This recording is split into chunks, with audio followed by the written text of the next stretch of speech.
Hola, ¿qué tal todos? Otra vez me encuentro aquí para compartir con ustedes un rato muy especial.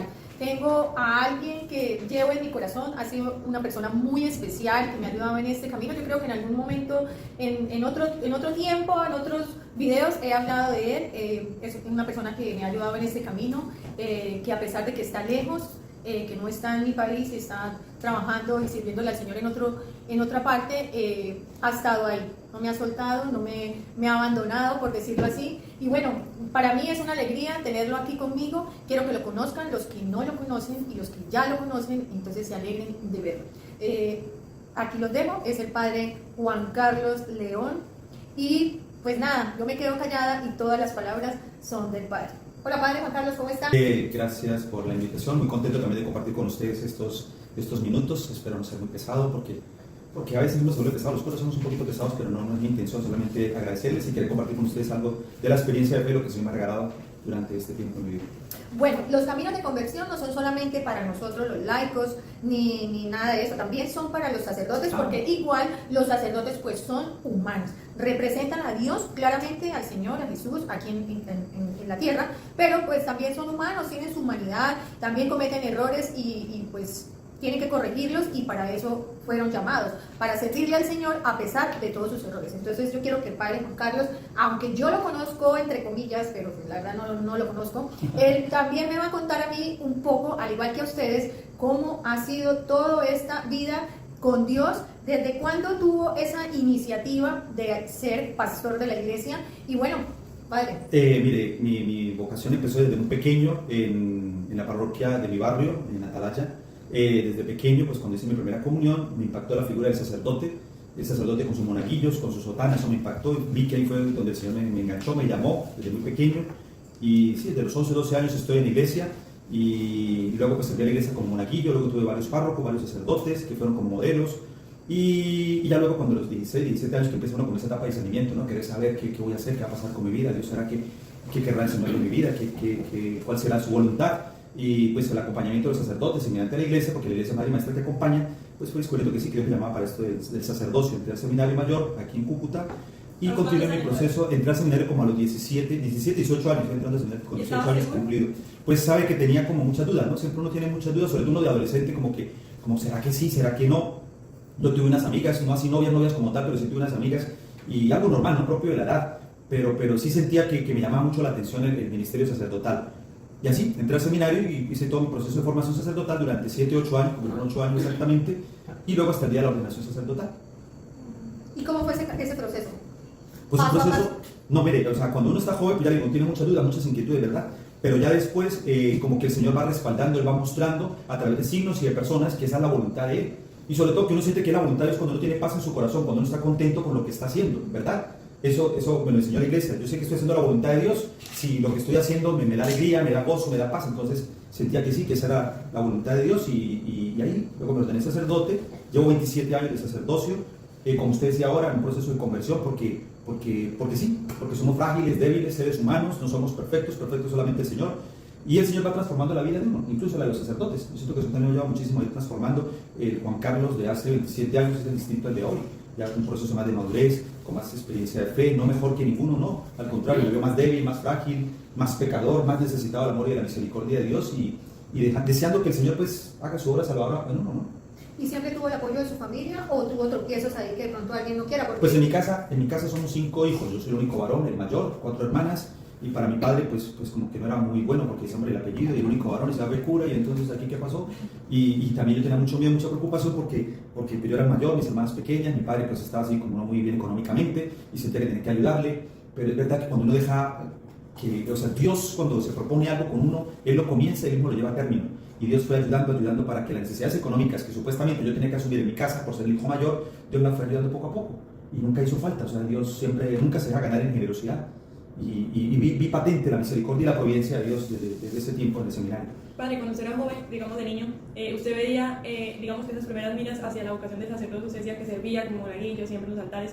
¿Usted lo veía como qué? ¿Qué pensaba ese niño? ¿Con admiración, como con deseo, como que qué será eso? ¿Cómo lo veía? Como atracción, pienso yo, atracción. Eso es como cuando a uno le gustaba una china y uno la atraía y uno quería conocerla más y empezar cierto, que uno de pelado, que me pasó también, uno de una china y uno se le acercaba y le saludaba y dónde está y cómo vive y qué hace y qué le gusta, como por atracción, ¿verdad? Por querer saber más de algo de esa persona que a uno le interesaba. Así pasa como con la vocación sacerdotal, como que uno la atrae y uno empieza como a dedicarle tiempo a ir a la iglesia, como a conocer más de Jesucristo, a este Dios, a esta iglesia, como que eso le atrae, como que eso le seduce a uno. Y uno se va interesando y ahí es cuando uno va viendo que como que más quisiera saber de esa persona, de la iglesia, de Cristo, del Evangelio, de lo que siento que el Señor le atrae y le llama a uno. ¿Y qué hacía? Hablaba con los monaguillos y con el sacerdote que estaba ahí en ese momento. Sí. Y le preguntaba qué cosas, vea, ¿usted por qué se viste así? O sea, ¿qué es lo que pasa acá? Porque Sí, pues, los niños una- son ignorantes, o sea, uno de niño es muy curioso, más para no decir ignorante, curioso. Entonces usted preguntaba qué cosas, eso, ¿usted por qué le viste así? ¿Por qué pone vestido? Sí, eso es como es un misterio, es una cosa misteriosa que a veces no sabe uno cómo describir, la verdad, es una cosa misteriosa. Ya le digo, eso es como cuando uno se atrae por alguna persona, se siente atraído por alguien y como que quiere saber, conocerla, indagarle, ¿verdad? Eso es así, una cosa misteriosa, pero es atrayente. Dios, el Señor nos atrae, nos atrae. Y así como hay personas que, una pelada, que una muchacha que como que quiere ser algo de uno, o uno quiere ser algo de una persona, uno como que va atrás buscándola, a ver qué pasa, ¿verdad? ¿Qué sucede? Es una atracción. Vale, ¿y cómo hacían entonces con los amiguitos de su época? ¿Lo molestaban? ¿Que el cura? ¿Que el Ah, eso es normal. ¿Cómo fue ese proceso? Sí, eso es ¿Usted normal. decía cuando era pequeño quiero ser cura? Lo que pasa es que uno ya era monaguillo, yo era monaguillo y ya pues, los muchachos sabían que yo iba a la parroquia los fines de semana, porque ¿qué hacer no el fin de semana que yo soy monaguillo? Entonces hay algunos que sí apoyaban, respaldaban, otros que le miraban a uno como bicho raro, que ay no, este es un cura, este va a ser cura, este va a ser religioso, y lo ven a uno como un bicho raro.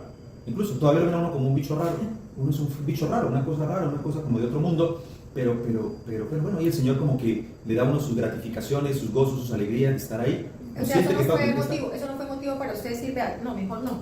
Mejor me quedo aquí, soy ingeniero, administrador. Nada. ¿Y no recuerda alguna experiencia que usted sea, que recuerde en su memoria como que, uy, esto me dijeron, o pasó esta cosa, esta circunstancia que de verdad todavía la recuerdo, sea buena o sea mala? Pues alguna vez un compañero, me acuerdo un compañero de la secundaria que como que él tenía un rechazo contra la iglesia, contra los sacerdotes, no sé qué le hicieron, y el hombre como que quería que yo abriera los ojos, me veía como un tonto seguramente, y él como que quería como que yo me espabilara y que me diera cuenta que yo estaba equivocado, y este muchacho alguna vez como que me invitó a ir por ahí a visitar algunas peladas por ahí, unas muchachas por ahí, como que sí como me quiso poner una trampa así como para que yo cayera en fornicación, alguna cosa así. Y no, o sea, me dio fue miedo, a mí lo que me dio fue como miedo, me dio como pánico porque sentí que eso no era Dios, o sea, como que era un demonio, es una cosa rara que le decía, no, esto no, ¿qué está pasando? ¿Por qué esto? Y me dio como mucho miedo con este muchacho. Ya después con el tiempo, el hombre pasó el tiempo, ya después cuando yo fui cura, el hombre se acercó y ya se mostró otra persona, como avergonzado conmigo porque quería forzarme a hacer una cosa que no iba en relación con mi vocación. Y ya después ahora somos muy amigos, y el hombre muy bien, muy respetuoso y al contrario me respalda y me apoya y él se siente como avergonzado de que yo no caí en la trampa que él como que me quería poner. Increíble, ¿no? Lo que el mundo puede hacer también con las personas cuando tienen un llamado especial, porque todos tenemos un llamado a una vocación, pero pues es una vocación especial que es ser pastor de la iglesia. Pero lo mismo que le pasa a uno le pasa en los matrimonios también, en las parejas también. ¿A cuántas parejas no les pasa lo mismo que tiene su novia y la quieren, la respetan y la valoran y de pronto aparece como una seducción del mundo, como un demonio que está por ahí como que queriendo sacarlo uno de la vía, del buen camino? Eso nos pasa a todos. Bueno, padre, y cuando entró al seminario, en los primeros, pues me imagino que en sus primeros años siempre fue firme, no tuvo de pronto ahí como un pensamiento de desequilibrio que uno dice, uy, no, esto como que no. A medida que iba avanzando, pues toda la formación y todo lo que ustedes deben hacer dentro del seminario para ir formándose paso a paso. Siempre están las dudas, siempre están los combates, siempre están los interrogantes, siempre van a estar ahí, siempre van a estar ahí los temores, las inseguridades, ¿será que lo estoy haciendo bien? ¿Será que lo voy a hacer bien?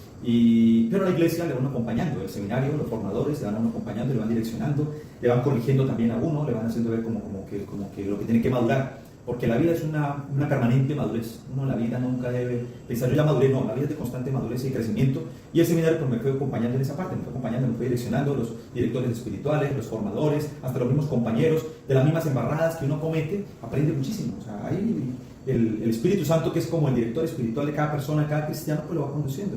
Y aún con los errores y las embarradas que uno cometa, el Señor le va ayudando a uno. Uno cae y el Señor tiende la mano y lo levanta. Como a todos. Como a todos. Y para una experiencia que usted haya dicho, no, ya definitivamente me pasó por la mente, no, yo me salgo de esto, eso no es para mí, o que usted nunca llegó a pensar eso. O sea, como que tengo mis problemas, sí, pero sigo. O usted tuvo algún momento y dijo, no, ya el seminario no es para mí, me salí, ya. No, la verdad no. La verdad no, o sea, la verdad que yo haya dudado, no. O sí dudas, pero que haya habido algún evento, alguna realidad, algún acontecimiento que me haya llevado a pensar del seminario, no.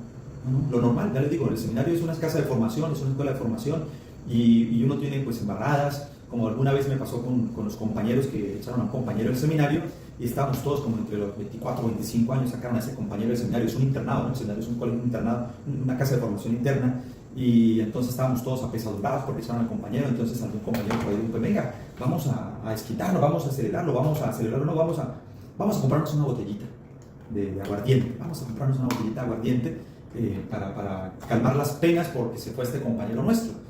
Y claro, pues se compró un aguardiente y lo mezcló con Coca-Cola, y eso fue un viernes por la noche. Estábamos todos ahí dentro del seminario, pero ya después de las 8:30, 9 de la noche ya se apagaron las luces del seminario y teníamos todos que guardar silencio, para ir a dormir en silencio o estudiar en silencio. Y nosotros en un cuarto con todos los otros compañeros destapó la Coca-Cola, el aguardiente, y venga, vamos a tomarnos esto para calmar la pena y la tristeza, porque sacaron a este compañero nuestro. Ave María, yo que nunca había tomado esa vaina me pegué una borrachera, porque la Coca-Cola con el aguardiente pues sabe bien, y tome. Claro, y uno que es inexperto en esa vaina, al otro nos acostamos como a las 12, 1 de la noche, yo todo bien borracho. Y al otro día teníamos que madrugar para la misa a las 6 de la mañana. No, yo con esa resaca y con los ojos, no. Y mis formadores se dieron cuenta inmediatamente que había pasado acá, y de esa experiencia, de ese acontecimiento, pues aprendí, ¿no? O sea, que a veces uno como que quiere apaciguar sus penas o quiere como buscar evadir un sufrimiento, alguna realidad, y ahí aprendí con esa resaca de en mi vida no volví a tomar nunca más Coca-Cola con aguardiente. Eso se llama cubata. ¿Fuera ron con Coca-Cola? Yo no sé qué sería esa vaina, hermano. Lo cierto es que me maté esa vaina y después... ¿Y cómo los castigaron? ¿Qué le dijeron? No, los formadores se dieron cuenta, y entonces dieron cuenta que habíamos pasado. Un formador llamó, ¿ustedes qué pasa? Juan Carlos, venga, ¿usted qué le pasó? Y yo dije, no, nada. ¿Qué pasó? No fue que anoche me comí un pastel, que sé yo, de pronto me cayó mal y no pude dormir. Pero sí, ¿no? Así, anécdotas como esas hay, así, unas más berracas que otras. Pero es una escuela de formación, el seminario es una escuela de formación. Y uno aprende al lado de sus compañeros. Aprende a madurar, aprende a entender, a comprender a los compañeros que no son como uno. ¿Y cómo se ve el proceso, padre? Porque una cosa es, como se dice, en internados, convivir 100% con personas que tienen sus peleas, sus luchas, sus procesos que son diferentes, sus inmadureces y todos jóvenes. Y usted lleva su vida de formación, su vida de espiritualidad. O sea, es difícil. ¿Cómo hizo para sostener eso? Y para no caer encima, para que le cayeran encima. ¿Cómo fue tan No, la humanidad siempre está ahí. La humanidad siempre, en el sentido de que uno pelea, discute, tiene que aprender a pedir perdón, o le quita uno el habla a un compañero y saber que uno se gusta con un compañero y después estamos encontrando con ellos ahí en el baño. O sea, ahí es una cosa que Dios va ayudando ahí poco a poco. Siento yo que Dios va ayudando ahí, que no somos perfectos, al contrario, uno cada día que van pasando los años uno sabiendo más su humanidad, su debilidad, que no somos mejores que nadie, que el único bueno y perfecto es Dios, y que estamos necesitados de Él para uno pues aprender a madurar y a no condenar, a ser más tolerante, a aceptar que yo soy igual que el otro, que también me equivoco. ¿Pero eso le costó? Sí, claro, me ¿Cómo lo costó. vivió, padre? Me costó porque yo era un hombre muy moralista, muy estricto conmigo mismo y con los demás, y exigía como una ley de perfección. No sé por qué mi tendencia de personalidad era así, como muy estricto, como muy, eso, la palabra, muy estricto. Quería que las cosas fueran perfectas, pero eso también por mi pecado, ¿no? Por la soberbia, por el orgullo, porque la soberbia lleva a uno a eso, a las cosas que sean perfectas, y que yo quiero ser perfecto y que los otros sean perfectos. Pero el Señor va ayudándole a madurar a través de las caídas, a través de los golpes de la vida, de las embarradas, a través de un choque que tengo con una persona, una dificultad que tuve con alguien, le dije a alguien una cosa que no tenía que haberle dicho, o un juicio que hice a otra persona, un comentario que hice a otra persona y veo que me equivoco, y fui poco a poco todavía sigo aprendiendo de mis errores, y voy dando cuenta que el Señor me levanta, que el Señor me da la mano, que el Señor me renueva, me restaura y me devuelve la gracia que he perdido por causa de la soberbia y del orgullo y de mi pecado. Bueno, padre, y ya cuando usted ya se ordenó, pasó todo ese tiempo, sus experiencias, ¿qué sintió? Porque es que una cosa es la teoría, otra cosa es la práctica. Sí, ciertamente. Pero ¿Cómo fue su primera misa? La primera misa fue allá en la parroquia María Reina de Todos los Santos, en el barrio Motilones, bien con mis compañeros, con los formadores. Pues cuando uno está recién ordenado sacerdote es como cuando está recién casado, ¿verdad? Yo me imagino que se será cuando están recién casados, los novios contentos, eso, ve a su novia preciosa, la novia ve maravilloso a su esposo y contento, esa luna de miel, se vive plenamente, el gozo, la alegría de saber que voy consiguiendo lo que siempre me propuse, ¿verdad? Y bueno, bien contento, esas primeras celebraciones bien contentos.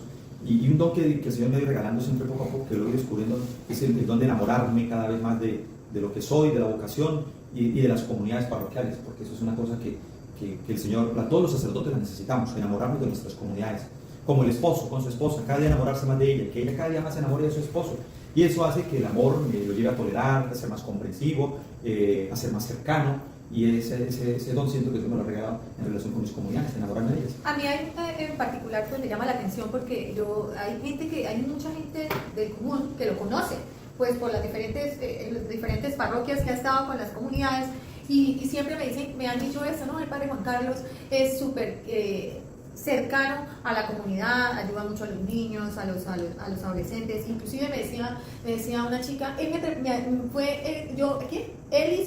hizo a mí mi primera comunión y estuvo muy cerquita a mí. Bueno, yo tenía una situación particular, me comentaba ella, y yo no lo puedo olvidar de lo cercano que fue el padre conmigo.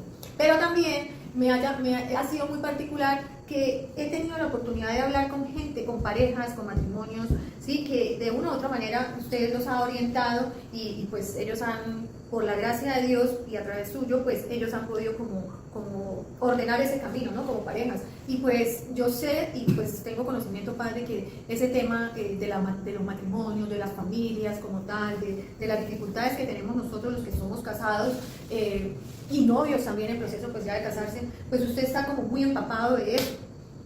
¿Por qué? ¿Qué lo hizo llegar a tomar ese rumbo? Cuando recién empezaba el ministerio sacerdotal, estuve en capellán en un colegio de las Carmelitas Teresas de San José, del Carmen Teresiano. Y 2 años estuve ahí en esa experiencia y después el obispo me designó para acompañar el tribunal eclesiástico, cuando era grupo judicial local aquí en Cúcuta. Y eso me acercó muchísimo a la realidad de los matrimonios, también por la realidad del matrimonio de mi familia, de mis padres, porque yo veía que no era fácil también la convivencia entre mis padres, no era muy fácil. Y bueno, por ahí el Señor como que me fue encauzando en los procesos de unión matrimonial en el tribunal eclesiástico y eso me ha llevado a valorar lo que es el matrimonio, que no es fácil, como tampoco es fácil el ministerio sacerdotal.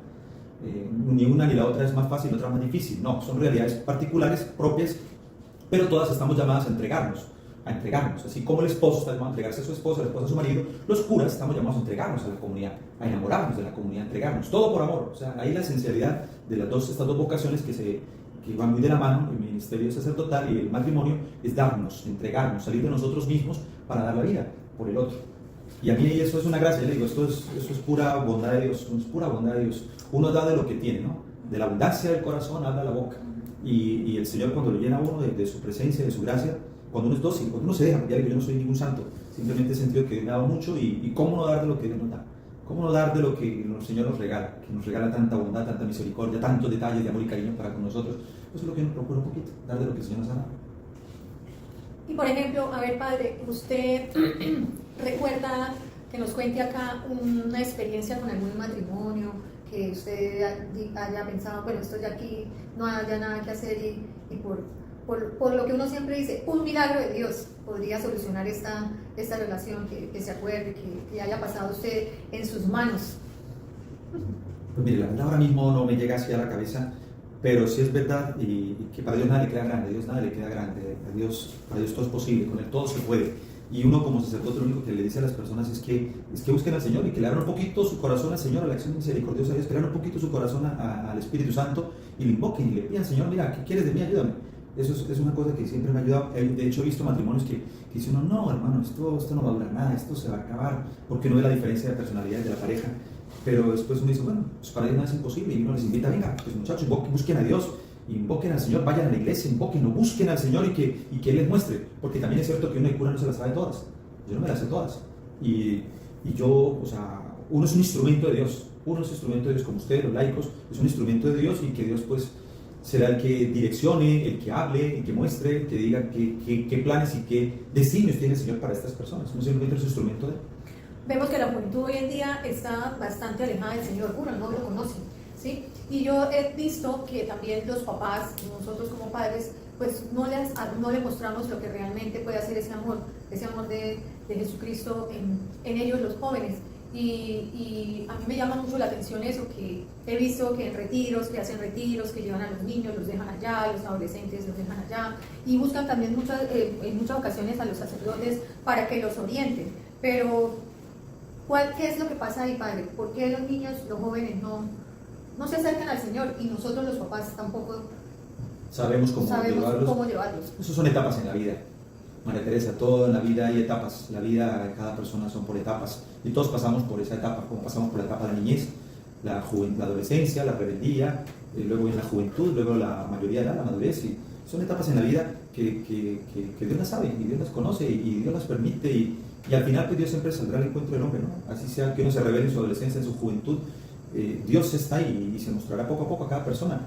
Que los padres de familia, incluso uno también como cura, uno a veces en las parroquias sufre porque uno ve esta cantidad de niños que hacen la primera comunión o van a hacer la confirmación, luego se pierden, no quieren saber nada de Dios, o con los sobrinos de uno, que uno dice, yo tengo mis sobrinos y uno quisiera, desde pequeñito los hemos encauzado en la iglesia y después, ahí es donde uno dice, bueno, yo no soy Dios, Dios es uno solo y Él lleva la vida de cada persona, uno pues cumple con su misión de enseñarlo, formarlos en la fe y ya que Dios pues haga su obra salvadora, porque no somos dioses de la vida de nuestros hijos ni de nuestros sobrinos. Eso Dios dará la historia con cada uno y uno cumple con la misión. Y además, como aprendí alguna vez de un sacerdote, que no siempre con los jóvenes se consigue lo que se quiere, pero nunca se pierde lo que se hace uno con ellos. Bueno, vale. No, sigo preguntando otra cosa. Para referente a las vocaciones, ¿usted qué cree, o desde su experiencia, o desde lo que usted vio también en el seminario, por qué cree, eso va en relación con la pregunta de los jóvenes, pero ya hacia la vocación? Porque hay tanta deserción, digamos, en sacerdotes, o digamos que en un proceso de sacerdote nomás, no de matrimonio, sino de un joven que esté proyectado seminarista, ¿por qué cree que le falta, o por qué deciden, digamos, hacer un paso al costado y no continuar? Pues mire, la verdad es que no tengo respuesta para eso porque es un misterio. ¿Por qué podríamos meditar? Hay cosas que se quedan en el misterio que uno, por más que quisiera, la iglesia misma se plantea la crisis vocacional, la iglesia misma se plantea muchas situaciones que se creerían que si se cambiaran, entonces habría más vocaciones, como por decir algo, ¿no? Mucha gente piensa, bueno, y si los sacerdotes se casaran, habría más sacerdotes y no habría tanta carestía vocacional, digamos así, tanta necesidad de... No, o sea, eso es un misterio, hay cosas que a nosotros los hombres se nos salen de las manos.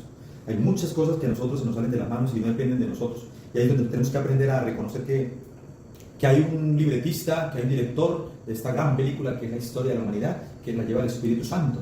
Y el Señor lleva la historia y uno simplemente cumpla, mi hermano, con la misión que le toca. Haga lo que tiene que hacer, hermano, y hágalo de la mejor manera. Haga lo que tiene que hacer como padre de familia, como profesional, como lo que esté haciendo, hágalo de la mejor manera y reconozca que no podemos tener el control de todo, que hay un ser superior, un Señor de misericordia y de amor, que es el que lleva la historia y que Él es el que va escribiendo recto en renglones torcidos, derecho en líneas torcidas. Pero estas las vocaciones sacerdotales, las vocaciones religiosas, las vocaciones a la vida matrimonial, que también hay crisis en muchos matrimonios, eso es algo que se queda dentro del misterio y que la Iglesia a través de sus documentos plantea muchas realidades y los analiza. Pero no tenemos nunca la palabra definitiva. O sea, ¿qué consejo nos da para que ese misterio pues no sea revelado, pero que se ayude a disminuir, a que haya más vocaciones, que los matrimonios duren más, que haya más amor en todo ese contexto? Pues pensaría yo que cada uno en su propia vocación, en su propia estilo de vida, sea lo que tiene que hacer y eso ayuda, ¿cierto? Si una pareja de esposos son lo que tienen que hacer con su buen testimonio de vida, con su coherencia, con su amor, su respeto, su fidelidad, eso incide en la vida de sus hijos. Y muchos hijos quieran ser como sus padres, porque vieron que sus padres fueron felices, fueron un matrimonio muy bonito. Yo quiero ser como mis padres también, ¿verdad? Si los sacerdotes somos lo que tenemos que ser, nuestra fidelidad, nuestro estilo de vida, nuestra coherencia de vida sacerdotal, pues eso hará que muchos pelados también, mire, yo quiero ser como este cura también, y se apunta a eso, porque somos mimetistas, ¿no? Las palabras convencen, pero el testimonio arrastra, y eso ayuda mucho.